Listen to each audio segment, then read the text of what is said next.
Aujourd'hui je vous retrouve pour une vidéo, ça fait très longtemps que je ne l'ai pas faite mais je sais que vous aimiez beaucoup ça et moi aussi j'aime beaucoup ça, donc du coup j'espère que ça va vous plaire. C'est une vidéo sur les citations, donc je vais vous lire des citations de livres que j'ai appréciés. Ici nous avons deux livres qui ont pas mal de citations, donc du coup je ne vais lire les citations que de deux livres seulement. Ce seront celles de Le ciel est partout de Jandy Nelson publié aux éditions Gallimard dans la collection Scripto ou Pulp Fiction, et des citations de Songe à la douceur de Clémentine Beauvais publié aux éditions Sarbacane dans la collection Exprime. Cette vidéo est bien évidemment garantie sans spoiler, je ne vais pas lire des phrases qui vont spoiler l'histoire. Je commence donc avec Le ciel est partout. À ma stupéfaction, le temps ne s'est pas arrêté en même temps que son cœur. À mesure que j'avance au milieu des séquoias et que mes baskets s'imbibent de journées entières d'eau de pluie, je me demande pourquoi les gens endeuillés prennent la peine de s'habiller en noir alors que le chagrin constitue à lui seul un vêtement à part entière. J'ai besoin d'un alphabet composé de dernières phrases de livres, d'aiguilles arrachées aux horloges, de pierres glacées, de chaussures vides remplies uniquement par le vent. J'aimerais que mon ombre se lève et marche à mes côtés. Sur les photos de nous, elle regarde toujours vers l'objectif et moi vers elle. Le deuil est comme une maison où les chaises auraient oublié comment nous porter, les miroirs comment nous réfléchir, les murs comment nous soutenir. Le deuil est comme une maison qui disparaît chaque fois qu'on frappe à la porte ou qu'on presse la sonnette, une maison qui se volatilise dès le premier souffle du vent et s'enfuit en profondeur sous la terre pendant que tout le monde dort. Le deuil est comme une maison où nul ne peut vous protéger, où la plus jeune des deux sœurs deviendra plus vieille que son aînée, où les portes ne vous laissent plus ni entrer ni sortir. Et si la musique était ce qui s'échappe du cœur lorsqu'il se brise ? Pendant un moment, serré dans ses bras, si proche de son cœur, j'écoute le vent se lever et je me dis qu'il pourrait nous soulever de terre et nous emporter avec lui. Impossible de repousser les ténèbres hors de mon chemin.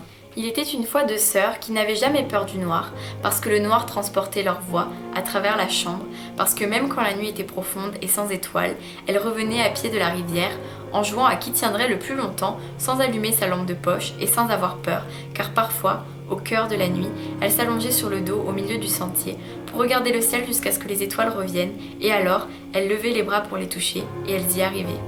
Je me laisse tomber en arrière sur le lit, hors d'haleine et ruisselante de sueur. Comment vais-je survivre à cette absence ? Comment font les autres ? Des gens meurent tout le temps, tous les jours, toutes les heures. Le monde entier est rempli de familles fixant du regard des lits dans lesquels plus personne ne dort, des chaussures que plus personne n'utilise, de familles qui n'ont désormais plus à acheter telle boîte de céréales, telle marque de shampoing. Partout, des gens font la queue au cinéma, achètent des rideaux ou promènent leurs chiens alors qu'en dedans, ils ont le cœur en miettes. Pendant des années, pendant le restant de leur vie. Je ne crois pas que le temps guérisse les blessures. Je ne veux pas qu'il guérisse quoi que ce soit. Si je guéris, n'est-ce pas la preuve que j'ai accepté le monde sans elle ? Elle me manque. La personne que j'étais avec elle me manque. Tout ce que nous étions tous ensemble me manque. Nous ne serons plus jamais ces personnes. Elle les a toutes emmenées avec elle. Tu te souviens comment c'était quand on s'embrassait ? Des brassées et des brassées de lumière se déversaient sur nous. Une corde se déroulait du ciel. Comment le mot amour, le mot vie peuvent-ils seulement tenir dans la bouche ? Ma sœur ne cessera jamais de mourir encore et encore pendant le restant de mes jours. Le deuil, c'est pour la vie. Ça ne s'en va jamais. Ça fait progressivement partie de vous. À chaque pas, à chaque souffle. Le deuil et l'amour sont liés. L'un ne va pas sans l'autre. Tout ce que je peux faire, c'est l'aimer, aimer le monde et célébrer sa vie en vivant la mienne avec audace, joie et courage.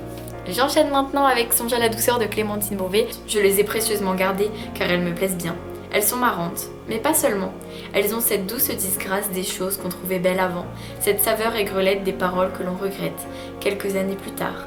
Ces grands serments, ces gigantesques promesses, ces phrases folles, ces métamores qui nous font après coup crisser des dents, ces monstrueuses hyperboles, ces anaphores ridicules, et qui pourtant alors nous paraissent si vraies, si belles, que nous pensions nous être coulés en elles, jusqu'à n'avoir plus d'autre corps que les courbes de leurs majuscules et d'autres réalités que les murmures et les mouvements des lèvres de celui ou celle à qui elles étaient destinées, et qui les lisait quelque part, roulant sur sa langue nos R et faisant frissonner nos F.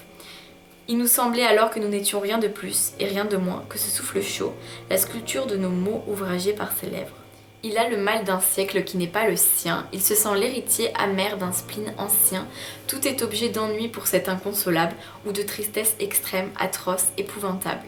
Il adore se dire que le soleil un jour engloutira jusqu'à cet amour-là, qui est si pur comme du citron, si clair comme un reflet de fenêtre. Cet amour-là qui défie la raison, il sera englouti aussi. Eugène est ravi, c'est pour lui la preuve ultime de l'absolue insignifiance de l'être. C'est bête, mais c'est seulement quand tu es là que j'ai l'impression d'être là où je dois être. Le reste du temps, je suis comme quelqu'un à la fenêtre, qui se regarderait vivre dehors et qui aurait l'impression que ça arrive à quelqu'un d'autre. Je suis sûre que vous reconnaissez ce sentiment. C'est étonnant ces amours qui donnent des contours à nos attentes molles, des couleurs intenses à nos décors, qui nous font brusquement vivre en haute résolution et nous convainquent que le reste du monde est tristement aveugle. Plus tard, quand on est revenu de cet amour à 12 millions de pixels, qu'on s'est réinstallé dans un bonheur plus doux et plus pastel, et qu'on croise dans le regard de quelqu'un d'autre, quelqu'un d'amoureux, cette vision lame de rasoir, on sait ce qu'il pense. La pauvre, elle ne voit rien. Et on l'envie un peu, mais on sourit aussi de son arrogance. On a envie de répondre mais si, j'ai vu la même chose que toi, tu sais. J'ai vu tout ça, je l'ai vu, je le verrai encore sans doute une prochaine fois. Un jour à nouveau je trouverai comme toi les autres bêtes. J'ai mis et je remettrai comme toi un jour ces étranges lunettes. On se croit mûr, on est sûr de ne pas se tromper parce qu'on plante son futur dans une terre sèche entre des billes d'argile pour qu'il ne pousse pas trop beau et trop facile. Qu'est-ce que j'étais con, qu'est-ce qu'ils avaient raison, qu'est-ce qu'ils ont essayé de me rendre mieux. J'avais 17 ans, d'où me venait ce sérieux, d'où me venaient ces grands principes. Qu'est-ce qui m'empêchait de me pencher sur Tatiana pour l'embrasser? J'aurais sûrement adoré ses lèvres, ou de dire à Lenski qu'il avait raison de croire en ses rêves et d'y croire moi-même. Au milieu des escaliers, il parvint à lui attraper la main. Sous cette pression des doigts, à tous les deux il sembla que les marches se retournaient, montaient à l'envers. Ils virent l'escalier de la bibliothèque redessiné par Escher. Seule cette main serrée les empêchait de tomber par terre. Voilà, j'espère que cette petite vidéo vous a plu. N'hésitez pas à me dire en commentaire ce que vous en avez pensé, le format, comment c'était. Moi ça m'a plu de replonger dans la beauté de ces deux romans et j'espère que vous les lirez parce que vraiment c'est magique. Je vous fais plein de bisous, je vous dis à très vite pour une nouvelle vidéo et passez de très belles lectures d'ici là.